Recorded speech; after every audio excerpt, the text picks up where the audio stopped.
Assalamualaikum warahmatullahi wabarakatuh.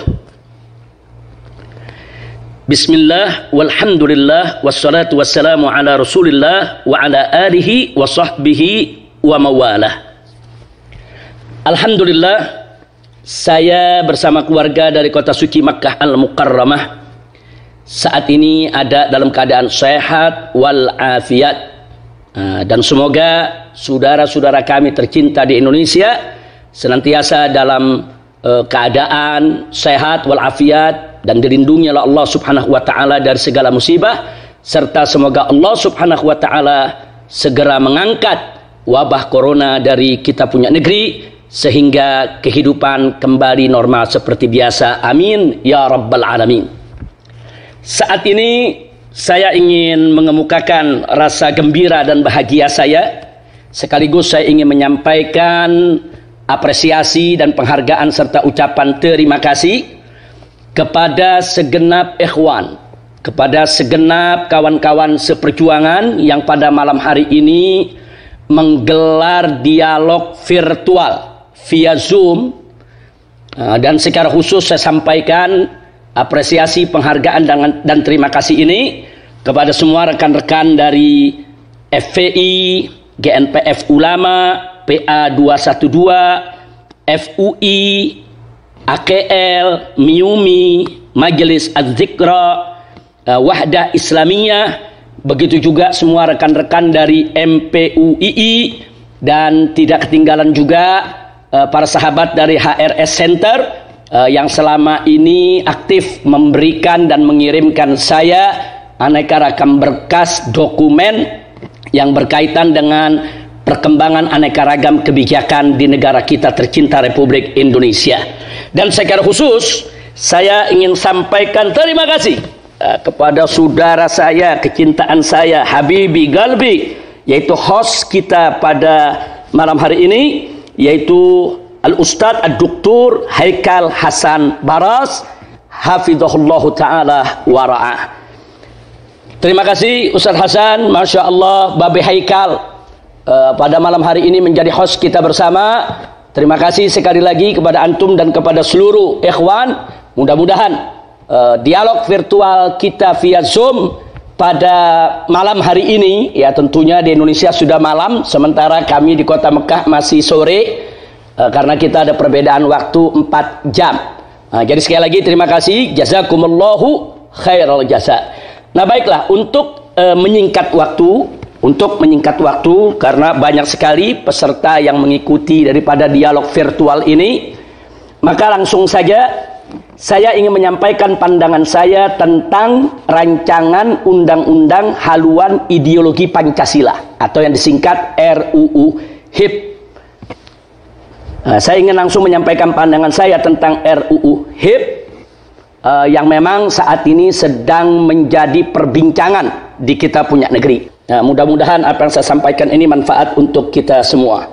Nah baiklah, menurut saya rancangan undang-undang haluan ideologi Pancasila atau yang disingkat RUU HIP wajib ditolak oleh segenap rakyat dan bangsa Indonesia. Kenapa? Sekurangnya ada 7 sebab yang ingin saya sampaikan pada kesempatan ini yang menjadi penyebab utama kita wajib menolak RUU HIP tersebut. Sebab pertama, bahwa haluan ideologi Pancasila sebenarnya pada hakikatnya sudah ada termaktub dalam Undang-Undang Dasar 1945. Sehingga tidak boleh diturunkan harkat, martabat, dan derajatnya menjadi hanya sekelas undang-undang.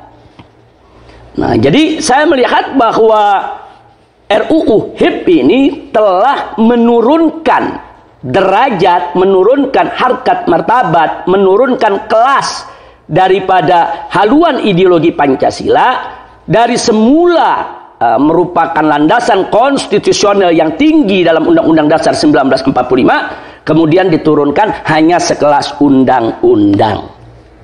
Nah, ini sebab pertama.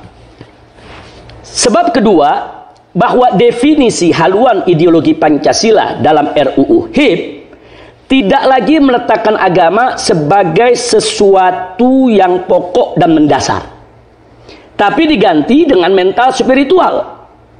Bahkan dalam RUU HIP pasal 7 ayat 2 ada upaya memeras Pancasila menjadi trisila atau 3 sila, yaitu sosio-nasionalisme dan sosio-demokrasi serta ketuhanan yang berkebudayaan.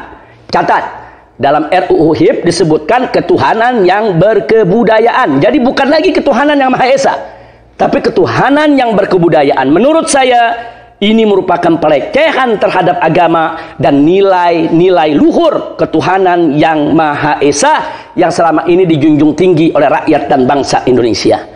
Lalu selanjutnya dalam RUU HIP masih pasal 7 ayat ketiganya, trisila diperas lagi menjadi ekasila atau satu sila saja, yaitu gotong royong, sehingga ketuhanan yang Maha Esa dibuang sama sekali dan tidak lagi menjadi acuan dalam kehidupan berbangsa dan bernegara. Walaupun di pasal-pasal lain seperti pasal 12 dan pasal 23 masih ada penyebutan agama, masih ada penyebutan Tuhan yang Maha Esa, tapi tidak lagi dalam posisi yang fundamental, hanya merupakan posisi yang formalitas. Nah, menurut saya ini lebih jelas lagi merupakan pelecehan terhadap agama dan nilai luhur ketuhanan yang Maha Esa. Padahal ada dua hal, Babe Haikal, yang tidak boleh kita lupa. Ada dua hal, semua ikhwan yang ikut gabung dalam dialog virtual via Zoom ini, ada dua hal yang tidak boleh kita lupakan. Pertama, bahwa pembukaan Undang-Undang Dasar 1945 pada paragraf ketiga menyatakan kemerdekaan Indonesia dengan menyebut atas berkat rahmat Allah yang Maha Kuasa. Nah, berarti apa? Ini menunjukkan bahwa ruh agama sangat-sangat kental dalam pernyataan kemerdekaan Indonesia yang termaktub dalam landasan konstitusional Republik Indonesia.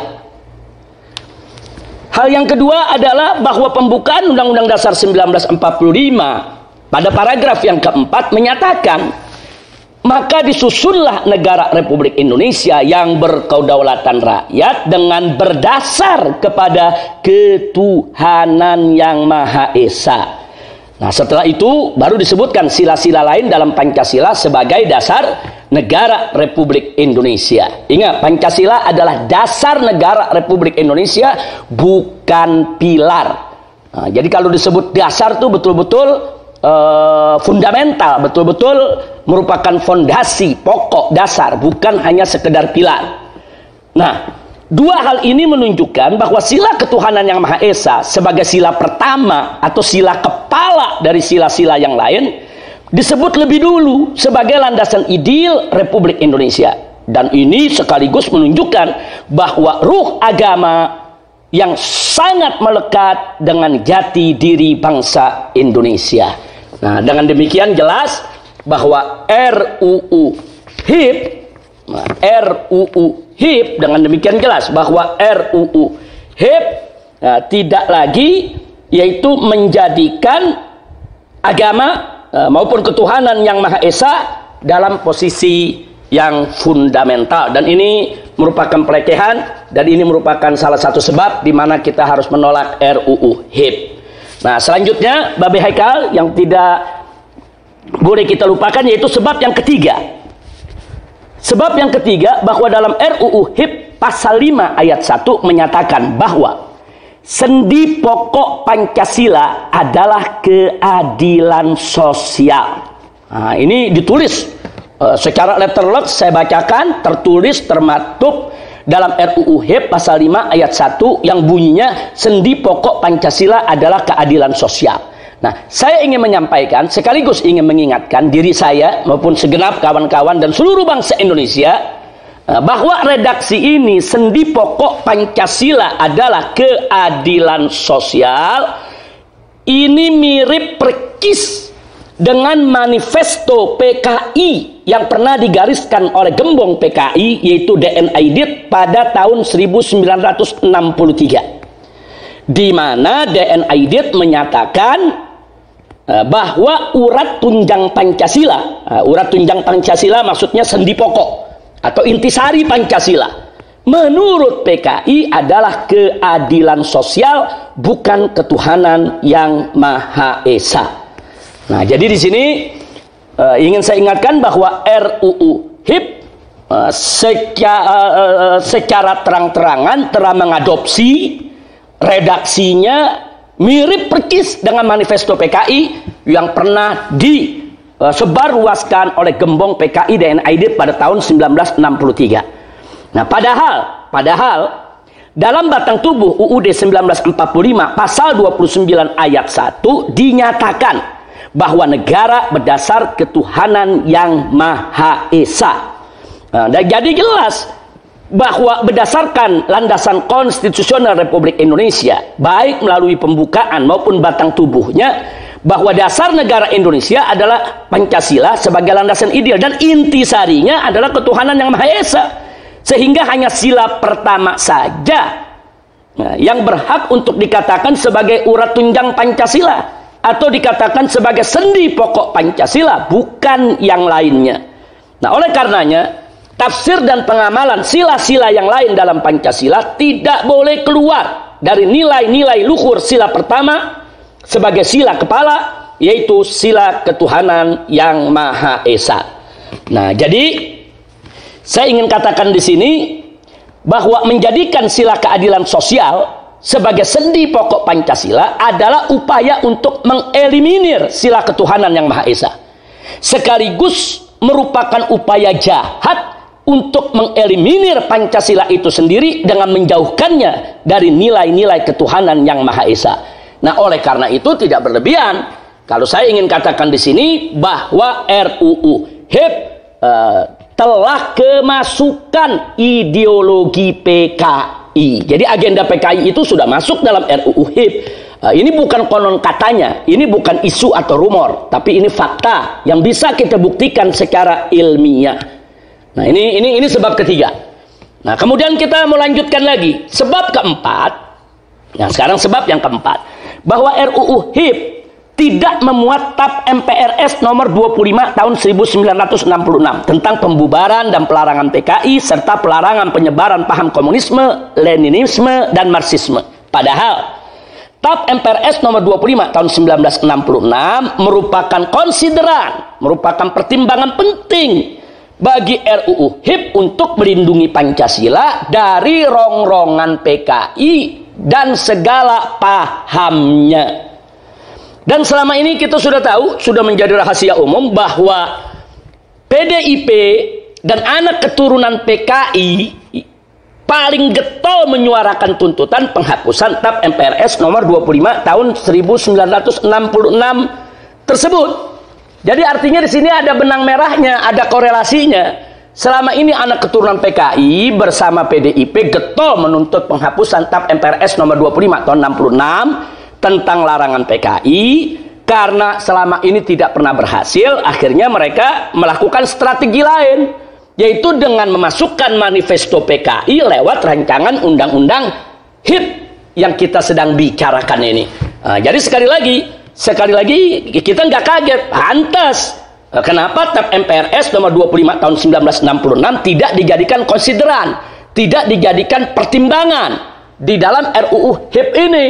Karena memang RUU HIP ini sudah kemasukan daripada agenda atau manifesto PKI yang sudah disiapkan sejak lama. Nah, kemudian sebab yang kelima. Nah, maaf Babe Haikal, memang agak panjang ini, dan kepada kawan-kawan yang lain kalau agak panjang saya minta maaf, karena memang persoalan ini sangat urgent sekali, kita tidak bisa membahasnya secara sembarangan. Nah, langsung saja untuk lebih menyingkat waktu, sebab yang kelima.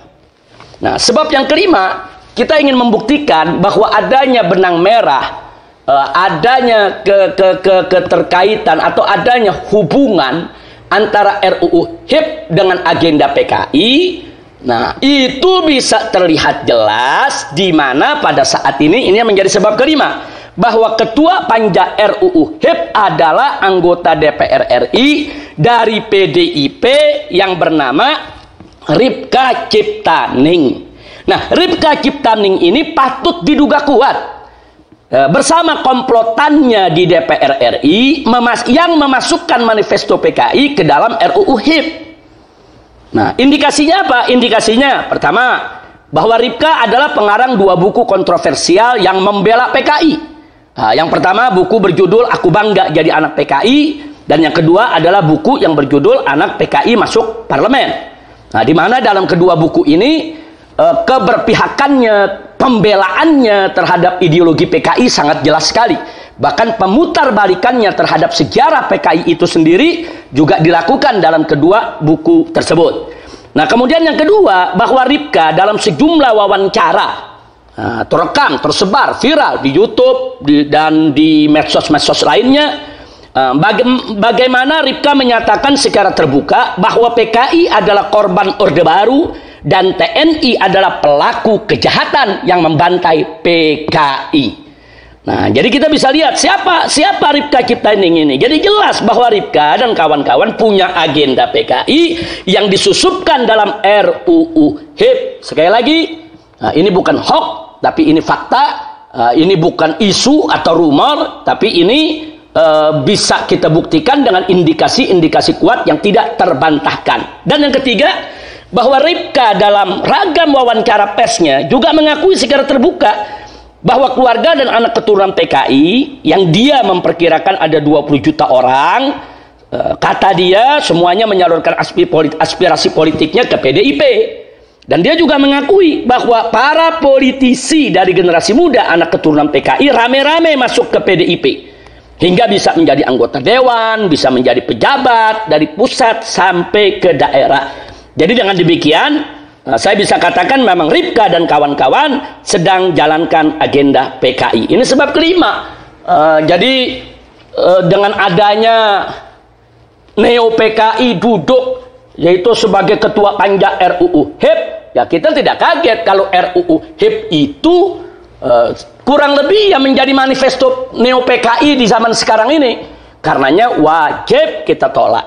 Nah, kemudian sebab yang keenam, bahwa banyaknya anggota DPR RI, khususnya dari PDIP, saya garis bawahi, khususnya dari PDIP, yang selama ini selalu membela PKI dan menjadikan PKI sebagai korban Orde Baru, serta sering terlibat dalam acara reuni keluarga PKI dengan istilah temu kangen di berbagai daerah, dengan dalih kunjungan kerja, yaitu kunker DPR RI, seperti yang dilakukan salah satu politisi PDIP, yaitu Diah Pitaloka dan kawan-kawan di Banyuwangi dan daerah lainnya sejak beberapa tahun yang lalu. Nah, ternyata mereka-mereka ini juga semua terlibat dalam panja RUU HIP. Mereka ini semua juga terlibat di dalam penyusunan RUU HIP. Nah, jadi keterkaitan RUU HIP dengan agenda PKI, dengan manifesto PKI tidak terbantahkan lagi. Ini merupakan indikasi kuat bahwa memang Neo PKI sudah dan sedang bergerak untuk bangkit dengan segala macam cara, termasuk bagaimana mereka menghasilkan suatu undang-undang yang bisa menjadi pintu gerbang untuk mereka bangkit kembali. Nah, kemudian sebab yang ketujuh, nah ini yang terakhir, Bapak Heka, sebab yang ketujuh. Sebab yang ketujuh, sikap rezim Jokowi dengan PDIP-nya yang sangat lunak terhadap aktivis Neo PKI di Indonesia, dan kebijakan membangun poros Jakarta-Beijing beserta kerjasama yang super luar biasa dengan PKC, Partai Komunis Cina, serta secara sengaja dan sadar memberikan aneka ragam jabatan publik yang vital kepada komplotan Neo PKI. Seperti baru-baru ini Iman Brotoseno diangkat sebagai dirut TVRI yang baru. Nah, orang ini pembela PKI, orang ini berideologi PKI. Nah, padahal kita tahu TVRI itu adalah alat propaganda yang sangat efektif. Apalagi jangkauan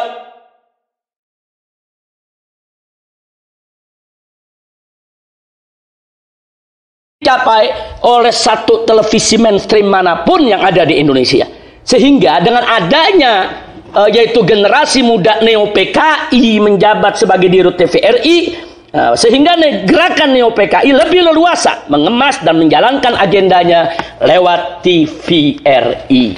Nah, sikap rezim Jokowi yang seperti ini telah memberi andil besar dalam membuka keran kebangkitan PKI. Nah, termasuk yang dilakukan oleh rezim Jokowi dan PDIP secara bersama-sama memasukkan generasi muda Neo PKI sebagai anggota panja untuk menyusun daripada RUU HIP tersebut. Ini artinya gerakan ini sangat struktural, gerakan ini sangat sistematis, gerakan ini betul-betul gerakan yang sangat berbahaya dan mengancam daripada keutuhan NKRI. Nah, demikian Babe Haikal, itu 7 sebab yang ingin saya sampaikan. Sebetulnya selain 7 poin yang sudah saya sampaikan tadi, di sana masih banyak persoalan dalam RUU HIP yang perlu disoroti secara fokus dan serius. Dan yang perlu diwaspadai bahwa Neo PKI dalam gerakannya selama ini, hati-hati, selalu menjual kebesaran nama Bung Karno untuk mengelabui masyarakat. Hati-hati. Jadi Neo PKI saat ini sering mencatut nama Bung Karno, menjual nama Bung Karno untuk mengelabui masyarakat. Seolah-olah mereka ini pengagum Bung Karno, pecinta Bung Karno, padahal mereka hanya ingin menunggangi nama besar Bung Karno untuk mengelabui masyarakat dalam rangka kebangkitan mereka kembali. Ala kulli hal, jadi jelas sudah yang ingin saya sampaikan di sini bahwa RUU HIP yang ada saat ini bukan membangun ideologi Pancasila sebagaimana mestinya, melainkan hanya merusak ideologi Pancasila, bahkan cenderung menjadikan Pancasila sebagai mitos yang diberhalakan, sebagai mitos dan sebagai berhala yang tentunya bertentangan dengan ajaran agama. Sehingga ke depannya RUU HIP itu kalau dijadikan undang-undang akan lebih memuluskan pengembangan ideologi anti agama seperti ideologi ateisme, komunisme, marxisme, dan leninisme dan lain sebagainya, yang justru semua itu sudah sejak lama dilarang di negara Kesatuan Republik Indonesia. Demikian Babe Haikal. Jadi kesimpulan dari apa yang sudah saya sampaikan dari 7 poin tadi, bahwa HIP yaitu rancangan undang-undang haluan ideologi Pancasila adalah bagian dari agenda Neo PKI, sehingga wajib ditolak oleh segenap rakyat dan bangsa Indonesia. Bukan hanya oleh umat Islam, oleh seluruh rakyat dan bangsa Indonesia, apapun suku, budaya, dan agamanya. Sebab komunis itu, PKI itu musuh agama, musuh bangsa, musuh negara, musuh budaya. Jadi jangan dikerdilkan kalau ini hanya persoalan umat Islam saja. Tidak, ini persoalan rakyat dan bangsa Indonesia.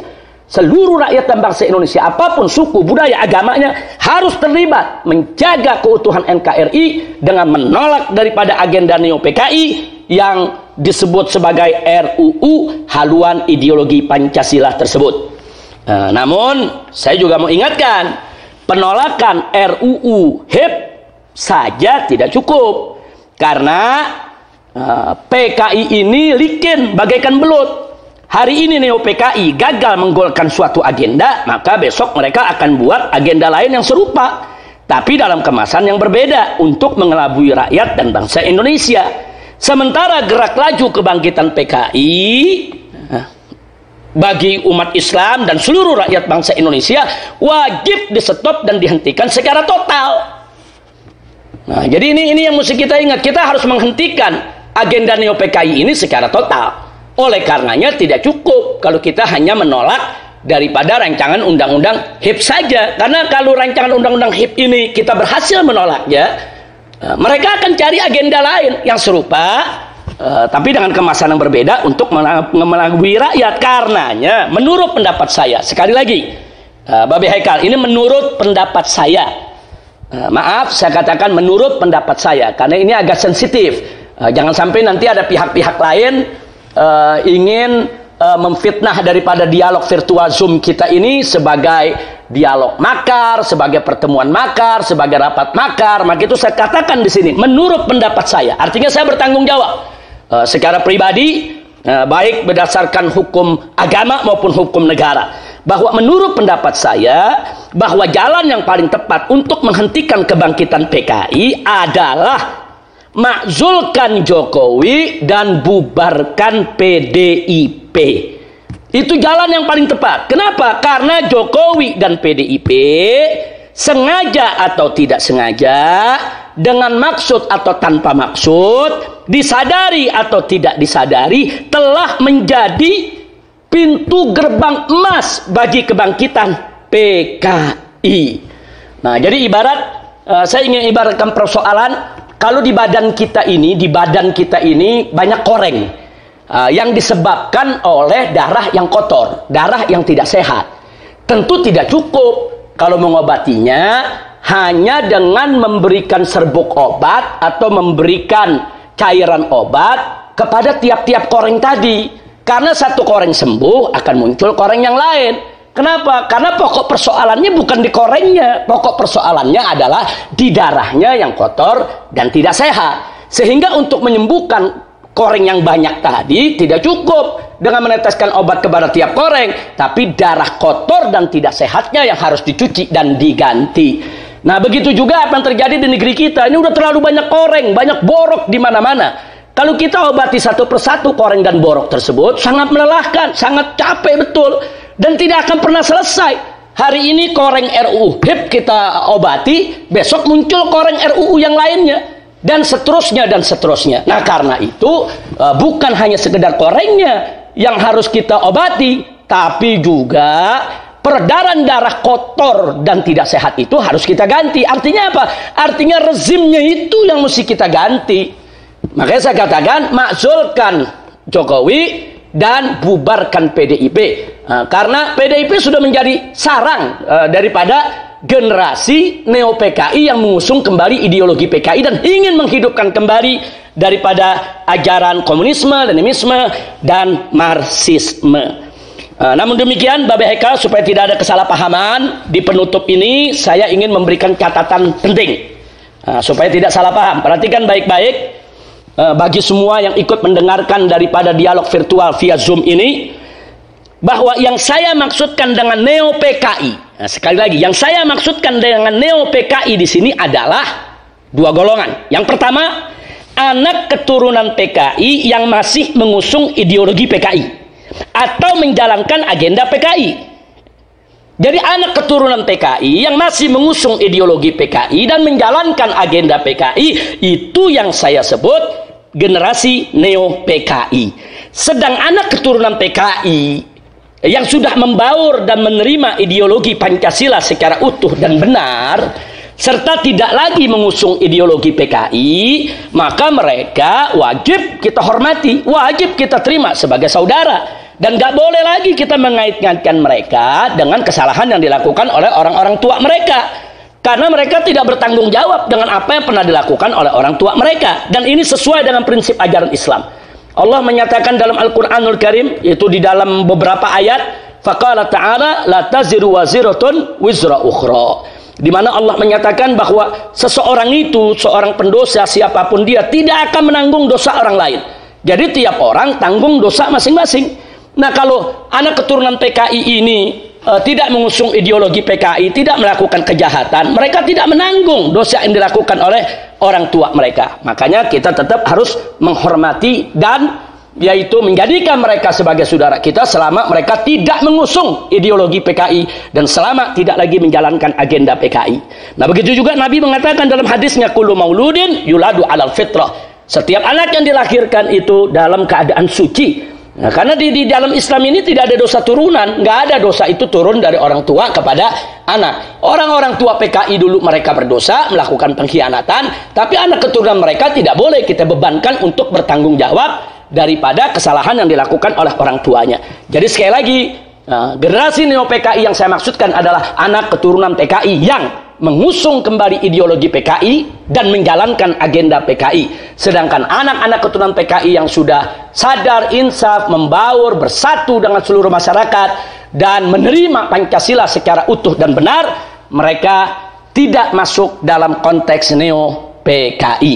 Nah, kemudian yang kedua, golongan kedua yang saya maksudkan generasi neo PKI adalah generasi baru yang bukan keturunan PKI. Mereka tidak ada sangkut paut dengan keluarga besar PKI, akan tetapi mereka getol membela PKI, bahkan getol mengusung ideologinya. Dan secara terang-terangan mereka benturkan itu ajaran-ajaran yang mereka yakini dari ajaran-ajaran Marxisme, Leninisme, begitu juga komunisme untuk menghantam daripada ajaran agama. Nah, generasi baru semacam ini pun walaupun bukan anak keturunan PKI, tetap mereka kita sebut sebagai generasi Neo PKI. Nah, demikian Babi Haikal, Masya Allah. Saya minta maaf sekali lagi begitu panjang yang perlu saya sampaikan, tapi apa boleh buat, tidak bisa tidak ini harus saya sampaikan. Karena keselamatan negara Republik Indonesia begitu penting, harus menjadi yaitu tanggung jawab kita bersama. Nah, demikian yang bisa saya sampaikan dalam kesempatan ini. Dan sekali lagi saya bertanggung jawab penuh secara hukum agama maupun negara atas semua pernyataan tersebut. Bahkan saya setiap saat siap pulang ke Indonesia untuk memberikan pertanggungjawaban demi keselamatan daripada NKRI. Setiap saat saya siap pulang. Yang jadi persoalan sampai hari ini saya masih dicekal, tidak bisa untuk meninggalkan daripada negara Arab Saudi, dan ini merupakan proyek pengasingan yang dilakukan oleh pemerintah Indonesia, oleh rezim Jokowi untuk menjauhkan saya dari masyarakat Indonesia. Jadi kalau mereka ingin meminta pertanggungjawaban saya, kalau mereka betul ingin berhadapan langsung dengan saya, cabut cekal, saya akan hadir di Indonesia setiap saat, insya Allah. Nah, itu saja yang bisa saya sampaikan. Terima kasih Babi Haikal. Sekali lagi saya bertanggung jawab tentang apa yang saya sampaikan pada hari ini. Dan mudah-mudahan Babi Haikal, begitu juga kawan-kawan dari semua ormas yang ada, senantiasa dalam perlindungan Allah Subhanahu wa Ta'ala. Dan insya Allah dalam waktu dekat kita akan berkumpul kembali di Indonesia, dan kita akan berjuang kembali bersama seluruh rakyat Indonesia untuk menyelamatkan NKRI dari gerakan-gerakan PKI dan yang sejenisnya yang ingin menghancurkan NKRI. Kita harus selamatkan NKRI. Kita harus berjuang bersama untuk membela agama, bangsa, dan negara. Sekian yang bisa saya sampaikan. Terima kasih atas waktu yang diberikan. Terima kasih atas perhatian semua. Dan mohon maaf atas segala kesalahan kekurangannya. Dan rasanya untuk Babi Haikal, begitu juga kawan-kawan semua di dialog virtual via Zoom ini, belum terlambat kalau saya sekali lagi mengucapkan minal aidin wal faizin wa kulla amin wa antum bikhair. Itu saja dari kota suci Makkah Al-Mukarramah. Wassalamualaikum warahmatullahi wabarakatuh.